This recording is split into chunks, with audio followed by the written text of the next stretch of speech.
Coming up, President Yoon has begun a meeting to review the nation's safety systems. This comes after the deaths of 156 people over Halloween weekend in the Itaewon district of Seoul.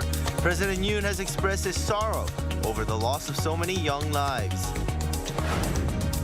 The U.S. midterm elections are now only a day away, and polls show a tight race with a split between voters within the margin of error.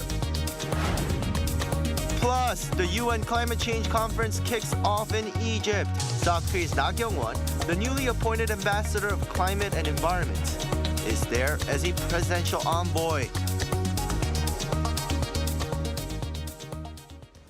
Good morning. Welcome to New Day at Arirang. President Yoon is currently holding a meeting with government officials and other experts to review the nation's safety systems.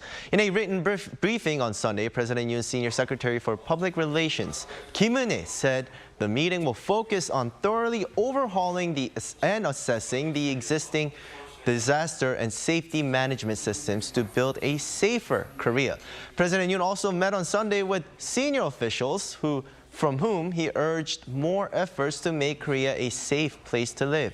He said he feels deeply sorry as president for the loss of so many young lives and that the responsibility to prevent future accidents lies with him. We will have more on the results of the meeting as more details are released. South Korea on Saturday ended a one-week period of national mourning for the 156 people who died in the crowd crush last weekend in Seoul. The memorial altars set up across the capital, 26 of them were visited by almost 118,000 people. And many more went to other memorial sites throughout the country. To prevent a repeat of the Itaewon tragedy, the government is going to do a month-long safety inspection of regional festivals that are expecting big crowds. Shin Se-byuk has this report. During the one-week period of national mourning that ended Saturday, nearly 118,000 people paid their respects at mourning altars set up across Seoul for the victims of last Saturday's deadly crowd crush. At least 156 people died and almost 200 were injured, most of them in their 20s. The altar at Seoul City Hall was visited by a number of public figures, including South Korean President Yoon and Seoul Mayor Oh Se-hoon. President Yoon paid his respects on each of the 6 official days of mourning.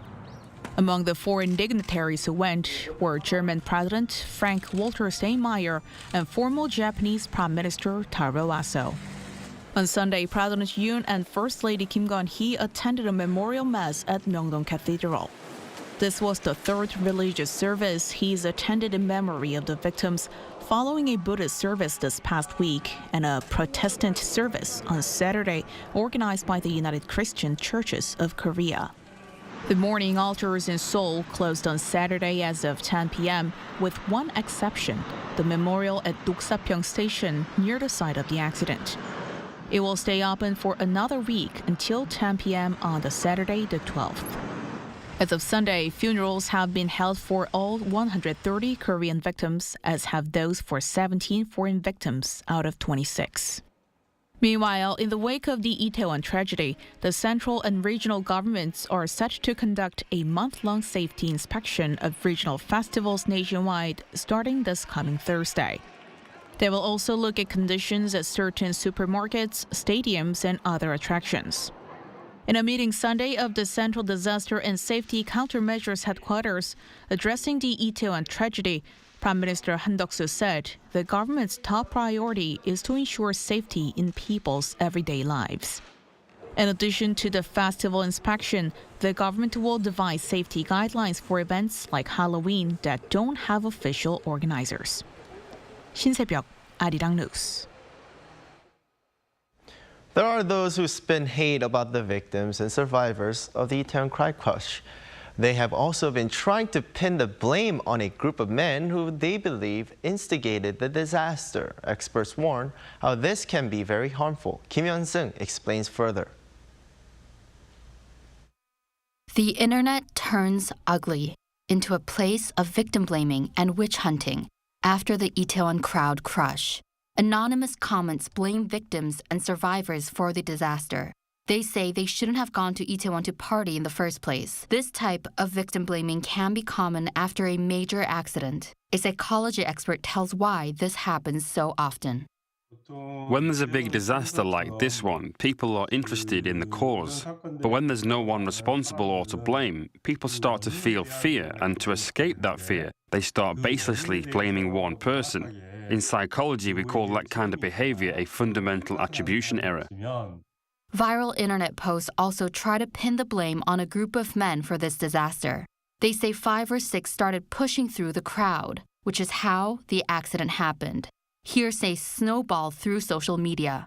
But experts say that in a mass crowd situation like this, it's hard to pin the blame on one person or even a few people. Everyone there was probably in panic, even the expert firefighters and police officers there, because nobody has seen anything like this before. When people are in panic, they can't act rationally. This isn't the doing of one person. Herd mentality may have caused each and everyone there to push and push, causing some people to trip and some people to be squeezed. It's not right to label one person as responsible. Victim blaming and fake news can have detrimental effects on the person's psyche. An expert calls it social murder. When people are blamed for a situation that they have no control over, it makes the person feel helpless. I call this helplessness the mind's cancer. It can even kill someone's mind. So victim blaming is something we should never do. Internet defamation, libel, fake news, and spreading personal information are all serious offenses that could not only scar people for life, but are also punishable by law. Kim Hyun-sung, Arirang News. South Korea has kicked off its annual computer-simulated Taegeuk training to boost defense capabilities against threats from North Korea. According to the Joint Chiefs of Staff, the training will focus on operational capabilities against the North's nuclear and missile threats.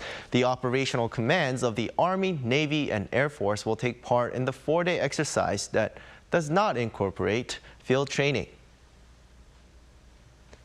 With the U.S. midterm election just around the corner, latest poll shows that voters are evenly split in their support between the Democrats and Republicans, with candidates highlighting a host of issues as they rally for support. Many are saying that economic concerns will determine how they vote. Kim Yo-sun has more. U.S. voters are evenly split in their support of Democratic and Republican candidates. According to a Washington Post ABC News poll, 49% of registered voters say they will vote for the Republican candidate in their district, while 48% say they will vote Democrat.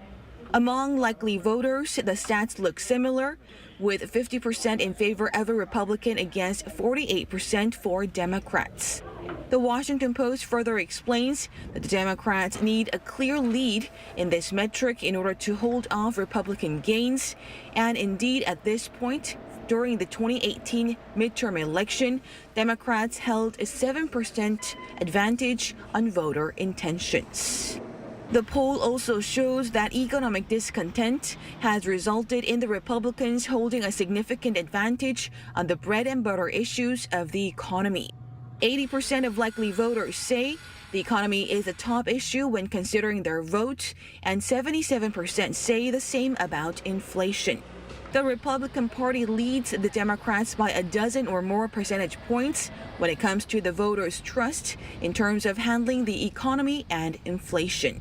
Many media outlets, including Reuters, estimate that it will indeed be a long night and it could take days to find out whether Republicans or President Biden's Democrats will control Congress. Experts say dozens of races are expected to be close, including key states like Pennsylvania. In a number of states, including Georgia, if a candidate fails to meet the required threshold to claim a victory, the top 2 candidates go to a runoff election, typically in December. This means that even more time will be needed before the final results are known. Kim Yo-sun, Arirang News. The UN Climate Change Conference kicked off in Egypt on Sunday to discuss various ways to tackle climate change. This year's conference, also dubbed COP27, will focus on reducing greenhouse gas emissions and overseeing an effective adoption of policies aimed at fighting climate change. Discussions on climate compensation for developing countries, or what is referred to as loss and damage, will be addressed. World leaders from 80 countries, including U.S. President Joe Biden and British Prime Minister Rishi Sunak, will attend. Na Kyung-won, a newly appointed ambassador of climate and environment, is attending as South Korea's presidential envoy. Delegates and NGOs from some 200 countries are participating in COP27, which runs through November 18th. A passenger train derailed in central Seoul on Sunday night, injuring 34 passengers, according to railway operator Korail. The accident occurred at 8:52 p.m. when a Mugunghwa train with more than 270 passengers was entering Yeongdeungpo Station. Of the injured, 21 were taken to hospitals for treatment. Korail announced that it is aiming to normalize train operations by 1 p.m. Monday. The cause of the derailment will be investigated by the Ministry of Land, Infrastructure and Transport. Clinical trials to test the efficacy of new drugs not only cost companies a lot of money, only a few of them ever lead to a drug reaching the market. Trials are complicated by the fact that each person's genetics can mean they respond differently to drugs even when they have the same disease. That's where genetic screening comes in, a technique now used in Korea that can make trials much more successful. Yoon has this report. This bio company analyzes the genetics of cancer patients. They've started clinical research on metastatic breast cancer in partnership with Samsung Medical Center, and they're using a method that screens patients in advance of the clinical trial. We use our device with a drug developed by Pfizer and Roche that targets major biomarkers, which allows only patients with specific biomarkers to be screened for specific clinical trials. In the biopharmaceutical industry, there's a diagnostic test used to match a patient to a specific drug or therapy by determining the drug's applicability to specific individuals. This test is called companion diagnostics. Another domestic bio company is using companion diagnostics for lung cancer patients for clinical trials in the U.S. Using this test in the initial stages of clinical trials improves the efficacy of the drug, as patients with the disease-causing genes would be pre-screened as subjects. In 2016, a decade's worth of results showed that getting drug approval was 3 times higher when patients were selected using biomarkers, especially for anti-cancer drugs. In the United States, drug companies developing anti-cancer drugs targeting specific genes have been recommended to use companion diagnostics since 2014. And when a new drug is approved based on results from companion diagnosis, only those screened patients are allowed to be prescribed the new medicine. As this method highlighted a reduction in terms of cost and duration of clinical trials, further attempts have been made in Korea. Experts have high expectations for more patient-specific treatment, with companion diagnostic tests reducing unnecessary prescriptions and maximizing the effect of treatment. Yoon, Arirang News.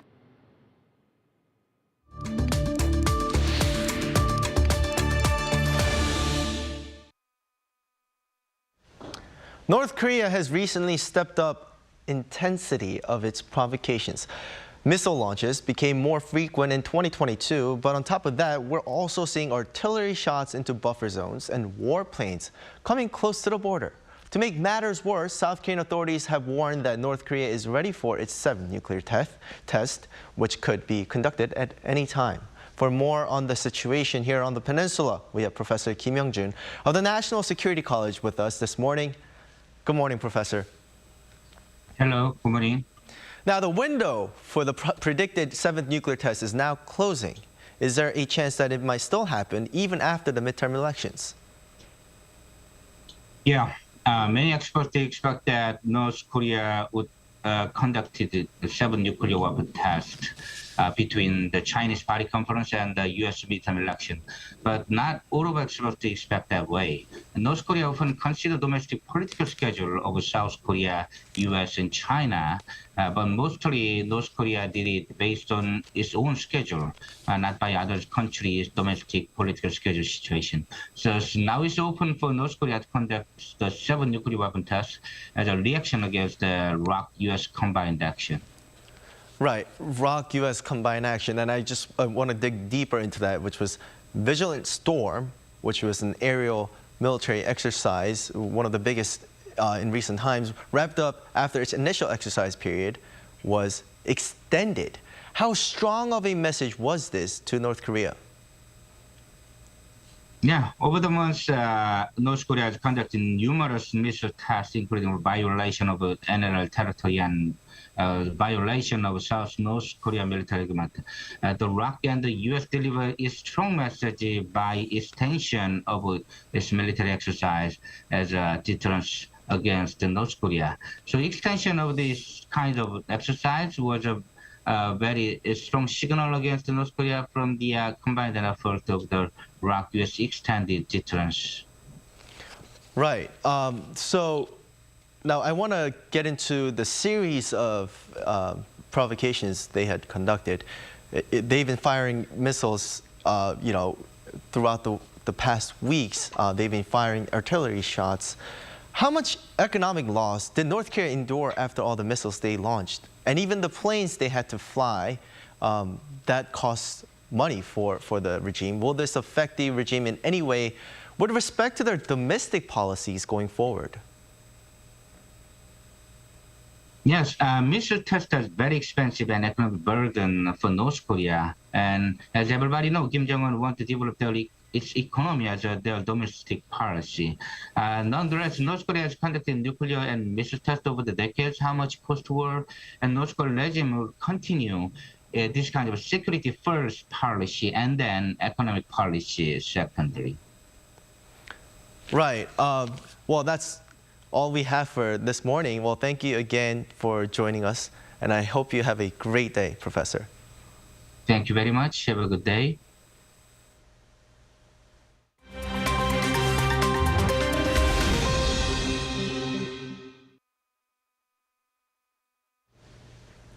For a look at news from around the world, we now turn to our Matthew Ashley standing by at the Arirang newsroom. Good morning. Good morning, Doyon. Now, I want to start in Tanzania, where over a dozen people have been killed following a plane crash. Well, that is right, Doyon. At least 19 people have been confirmed dead after a Precision Air passenger plane that had been coming from Dar es Salaam plunged into Lake Victoria. Now, the incident occurred while the aircraft was trying to land on Sunday during stormy conditions at Bukoba Airport in Tanzania's northwest. Now, authorities say the plane suffered technical difficulties due to bad weather about 100 meters from the airport, this causing the plane to overshoot the runway and end up in the water. Now, the runway is located on the shores of Lake Victoria, which is Africa's largest lake. Local fishermen initially saved passengers trapped inside the intact plane. According to officials, 26 people of the 43 people on board survived, but rescue operations are still underway. Moving on now to Syria, where 10 people have been killed following the shelling of a displaced residents' camp in rebel-held territory. This is according to local monitoring groups, which added that over 70 were also injured on Sunday in strikes on the Idlib-based camp. Now, some 30 rockets were fired by the Syrian government, the largest strike in its conflict against rebel forces and latest, rather. It's a violation of the Turkey-Russia brokered truce from 2020, which ended attacks on the last rebel-held region. However, the truce has repeatedly been broken since then. The conflict stems from Syria's civil war, which started over a decade ago, a conflict that has killed hundreds of thousands and displaced some 11 million people. Now, at Twitter last Friday, the anticipated mass axing of employees was set in motion. The company recently bought by Elon Musk said the layoffs may see up to half of Twitter's 7,500 employees lose their jobs. Musk is defending the layoffs, saying in a tweet that Twitter is losing some $4 million a day. He added terminated employees will be provided with 3 months of severance pay.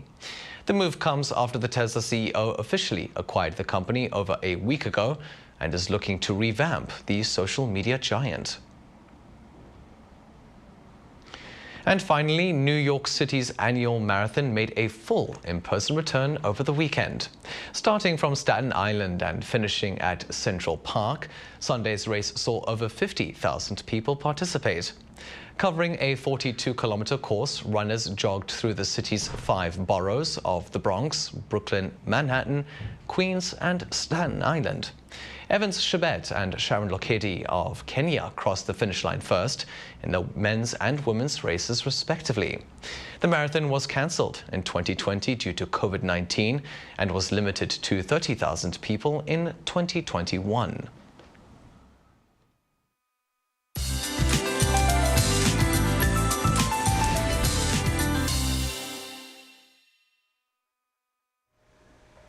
Good morning, I'm Lee Ji-hyun with the latest weather updates. Today is Ipdong already, the beginning of winter on the seasonal calendar.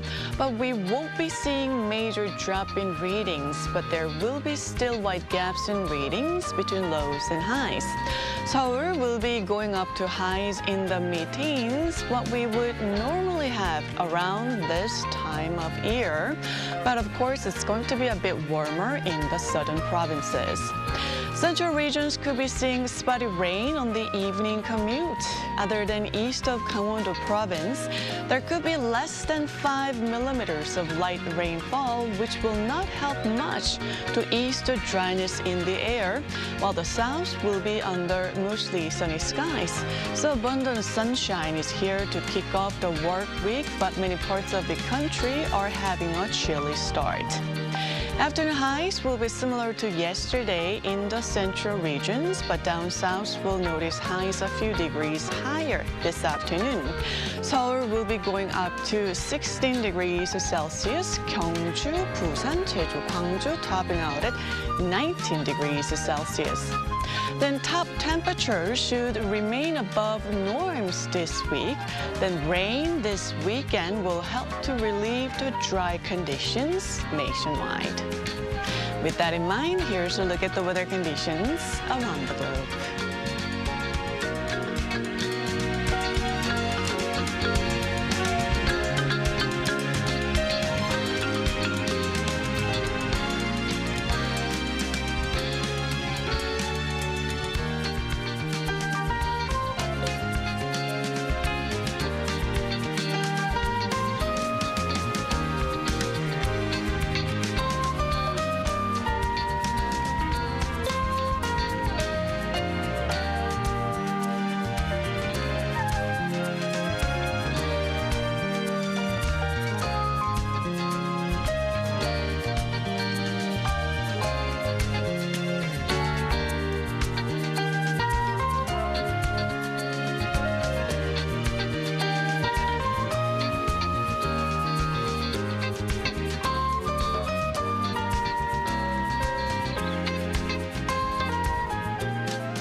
And that wraps up today's New Day at Arirang. We'll be back tomorrow for our Tuesday's edition at the same time. But please stay with Arirang News for more updates throughout the day.